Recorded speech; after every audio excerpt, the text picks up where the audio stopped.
Look like that boy Munchie B want Wack100 gone.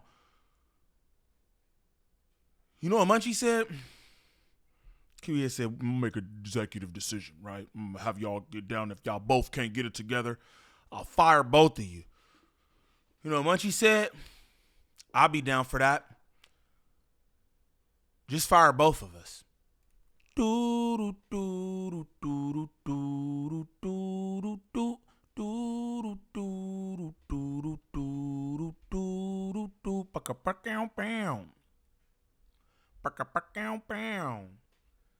What's the righteous word? It's your boy Gangland Neem, aka Neiman, IB for the E.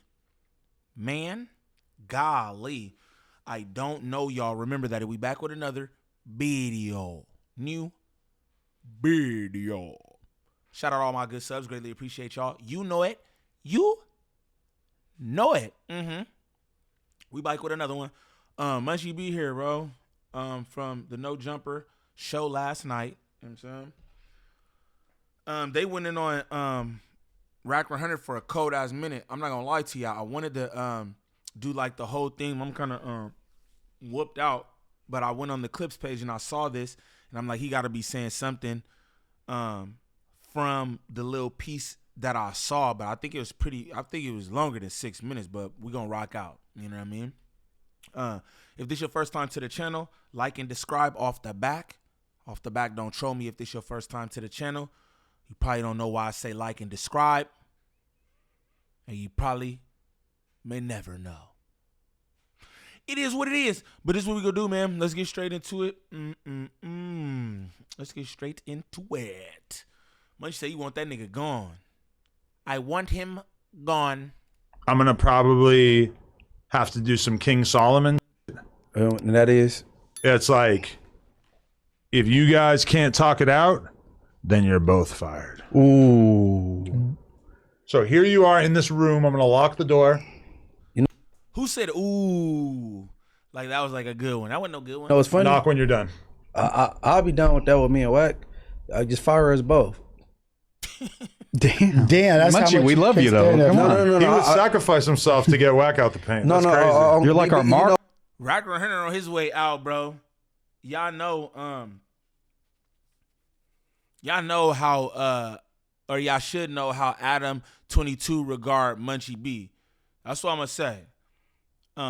The way he asked bro back to the platform after he left multiple times. Everyone there loves Munchie. The cast, the damn chat, which is rare. You know what I mean? Wack100 might be on his way out.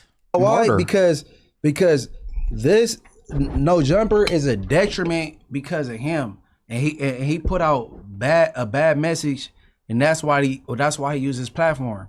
Now him being Wack100 with the most music industry experience, he talk about no music. Anytime you bring up an artist, oh, which one is that? The young one with the bald head? Oh, is that the girl with the blonde?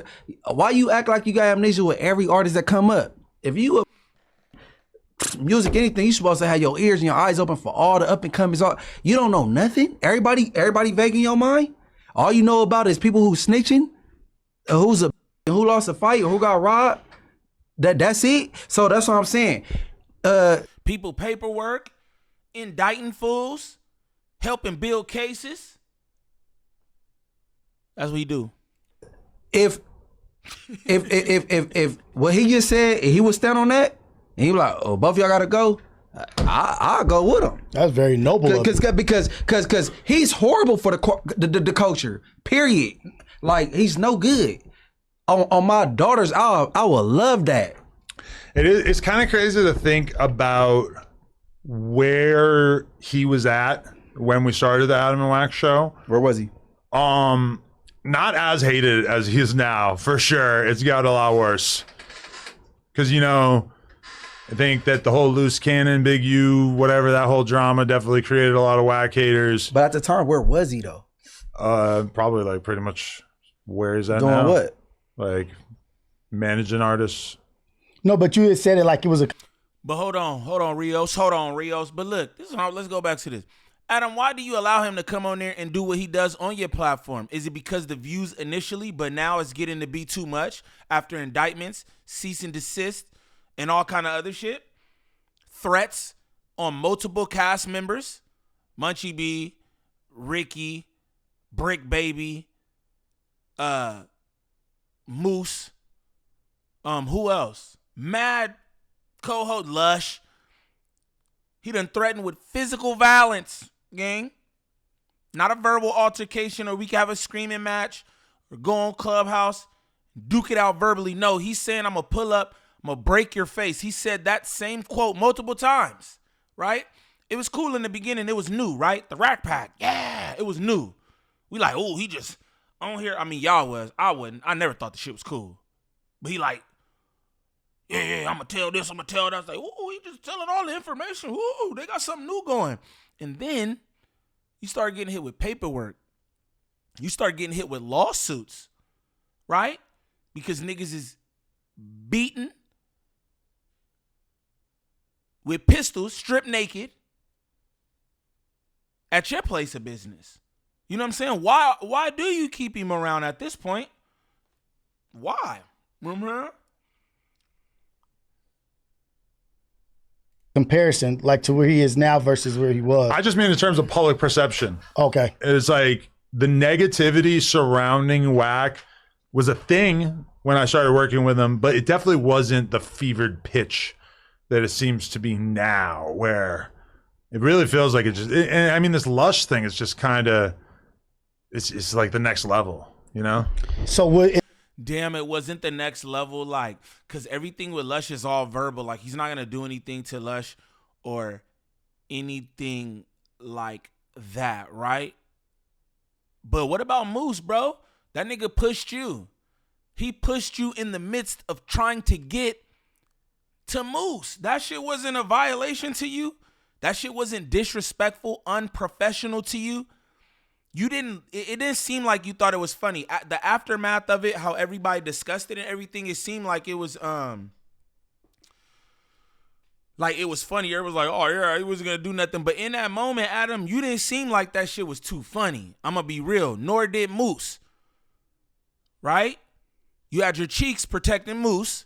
Moose had his hands up. No offense to anybody, because, hey, bro, you come there for podcasting. I'm not coming there to fade. Like, hell yeah, hands up. Like, you're tripping. You're tripping. You say all kind of shit about everybody, but I say one thing about you and how you podcast, and you want to throw water bottles at my head, knock over cameras and shit, act like some adolescent, right? But the Lush thing, he said that one. I mean, maybe it's because Lush is like, you know, battling with addiction or something. Maybe that's why. But it's like, that shit was, the Moose thing was enough. Like, you done suspended niggas for trying to bring guests there and shit, right? But that wasn't enough to suspend, gang. Yo, Rack didn't even get suspended after the whole Jay Reed. I'm just talking now. Rack didn't even get suspended after the whole Jay Reed Alley thing that Adam is still dealing with today. Or his insurance, whatever, however you take it, right? But he didn't even get suspended for that. Instead, that nigga got online and got at Adam like, nigga, this how it's gonna go. Hold on, this nigga did like this, gang. So here, white boy, what kind of white boy are you? You ain't a real white boy. So what I'ma do is, I'ma act like I didn't see them text messages. What the fuck? I'm like, oh, that might have been the first time I was a little scared of Wack. Nah, I'm bullshitting. But I was like, damn, bro, what is he holding? I remember Lush saying this shit too recently. Like, what is he holding over your head or whatever? You know what I'm saying? Like, what's going on, bro? Why is this just all good how he moved? But I digress. If this had taken place prior to the Adam and Wack show, would you have propositioned that? Would you have pitched that to him? Or you'd have just been like, this is too much? I mean, I remember when I hired him, or when we started doing the show together. No, you hired him. No, we have a partnership. But I, like, the first thing I said was like, I don't want to have to deal with any of your street shit. And he acted all offended and shit like that. And I feel like I had another thing I said too. I forget. But either way, I'm just saying, like, I kind of made it clear in the beginning, like, I really just don't want to have to deal with any, like, from, like, working on this with you or whatever. And yeah, as the time goes by, it is kind of like, damn, there's more and more on a pretty consistent level. And it's like, really a lot of the old head rappers that don't with me or, like, don't want to work with me, quite a few of those kind of go back to Wack, you know? I'm not gonna lie. Damn. Oh, brand credibility. Brand credibility. He's saying, yo, a lot of these OGs and different people and this, that, and the other, they don't even want to go around over here because of Wack. This is what Adam's saying right here, you know? And I understand that. It's like, dude, you're like, you got that guy over there running crazy. I don't know. I don't know if I want to be a part of that. Nobody does, man. Nobody does. That's relationships. Wack100 is picking up Kiwi Head's relationships at this point. Hey, y'all know how Kiwi Head be glazing Drake. That shit is diabolical how he glazed Drake. Never even knew him to love Drake's nuts like that, but he do, right? Y'all remember when Wack100 was saying the shit about Drake up there? Like he had a foul on his keychain that was going to expose all that. Nigga Drake laughed at him. Ha ha ha ha. Nigga DM Adam on the spot and said, ha ha ha ha. Silly little blood man. Like, come on, bro. Fair to say you'll never have Drake up there. You know? Nigga try to pull a flash drive from his janitor keychains and he had 1 million keys on there. Talk about this right here. You know, what? Whatever came of that. Again, remember, this Jalik big homie. That's happened. Because if you don't get my thing is, if you don't get, like how you said, put them in a room and let them talk it out. If they don't, then f them, right? But how's that? I would not actually do that for the record. I would love it. But like if me and Moose got into it and I followed the same suit of like attacking, which I would never do. I'm just saying. No, hypothetically. I would attack your family or women or kids in your family and senoritas. Yeah, and the precedence is set. Nothing is going to happen or there is no new standard or whatever. What's going to stop us from like taking it to that level with each other? I mean, yeah, and just in general, it's like there are very obvious rules amongst hosts, like don't threaten each other with violence. Is that like unspoken? Yeah, I guess we haven't like really had to say it, but if you really think about it, it's like he's pretty much the only person who would do that. Because manipulators always take advantage of the unspoken rule. Few exceptions, like, you know, J Hood and Spody or like Flacco challenging Lush to a fight, whatever. But like, you know, Wack is typically the one like saying that he's going to hurt somebody physically, even though he also always kind of say like, I'm not going to do that, you're building or whatever. But it's like, oh yeah, Wack, he's the culprit of everything. Yeah, he's always threatening us and making the place not a safe environment. Hey, look, because I just keep thinking of things in my head right now, right? So excuse me. Yeah, I remember when the nigga. Y'all remember when the nigga Wack told Adam, when the nigga Wack told Adam, sock your ass out.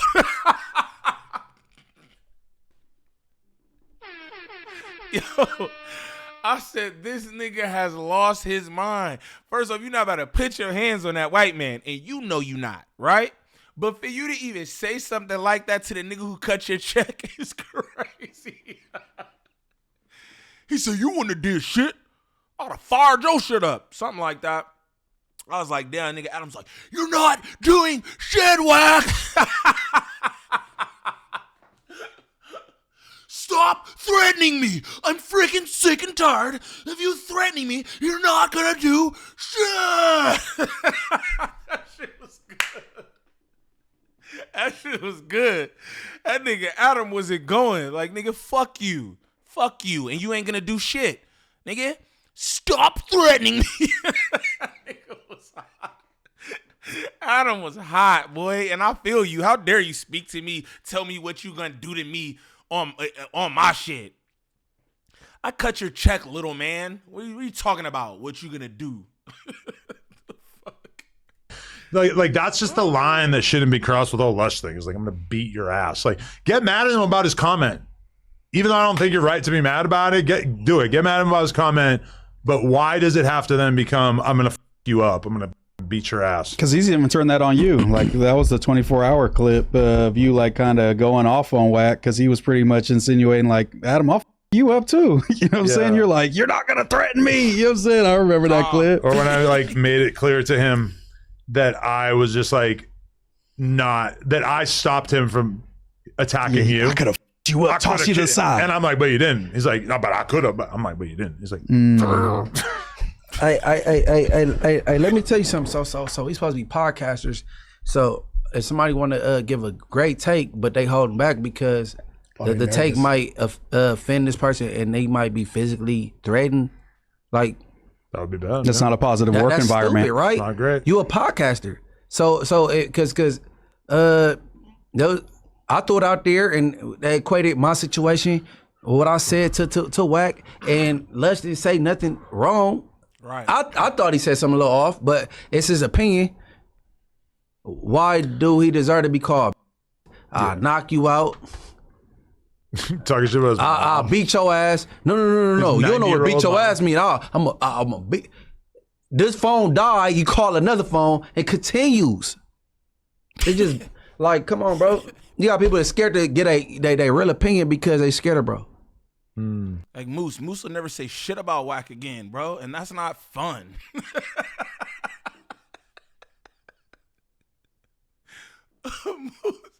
Nigga that scared Rack out of Moose vocabulary, and I don't think that's cool. I'm laughing, but niggas should be able to say whatever they want to say, barring like some like super disrespect or whatever. And that sounds funny too, right? When we speaking about Wack100 who over violates, you know what I'm saying? But Moose shouldn't have to be worried about saying anything or quiet when the Wack100 topic comes up. Like, come on, that's not a good environment, bro. You got your people under stress and shit, Adam. Come on, man. Think about the rest of the cast at a certain point. I bet you could do a Munchie B tier, and I bet you it'll do just as good, if not better. Niggas like Munchie. You know what I mean? You looking for just do a show with it and hear something. I don't know.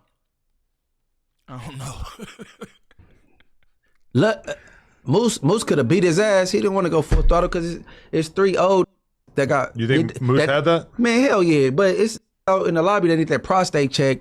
And he don't want to jump out of them. Put me on that list. Yeah, y'all need to go together, nigga. You got medical, in your office. I got an itchy prostate. You got medical, they don't. That's disgusting. Niggas still talking about him getting his John played with. All right. But there it is, man. I don't know. The discussion was a bit longer than that too, the original from the actual live stream. But it just sounds like Adam is doing some real thought on how he wanna move forward with Wack100. Ever so often you see him say something or make a comment, a facial expression somewhere. It's just like, bro, nigga can't win for losing with Wack. It'd be cool, and then it'd be some shit, you know? And if niggas gotta choose between Munchie and Wack100, niggas gonna choose Munchie every time. Just like if niggas gotta choose between Lush and Wack100, they gonna choose Lush every time. Later on in this podcast, bro, Lush called, and them niggas did a poll. They did a poll who they want to stay at No Jumper, Wack or Lush. It was overwhelmingly favorable to Lush. It was like 90% Lush to 10% Wack100. That might have just been him and the exposers in there voted for himself. But damn, I was like, I never seen a No Jumper poll that one-sided in my life, nigga, ever. You know what I mean? We know that Kiwi had taken into account how the chat feel about things, Reddit and everything else. So I believe that, he might be making a big decision in the near future. That's me. You know what I'm saying? But I don't know. I don't want nobody to lose their job or nothing. You know what I'm saying? But for anybody looking for any kind of marketing or promotion when it comes to this YouTube content creation, make sure y'all tap in with Drea the Virgo on Instagram. Again, that's Drea the Virgo on Instagram. Serious inquiries only. She working with a bunch of different content creators throughout all the sectors. She can help you with anything from views to viewer retention, thumbnails, monetization, copyright strikes, whatevers. Tap in if you need that work. But what I like y'all to do is comment down below, man. Should Adam22 fire Wack100? Does he do more harm than good for the platform? Y'all let me know in the comments. It's your boy Gangland Neem. Peace.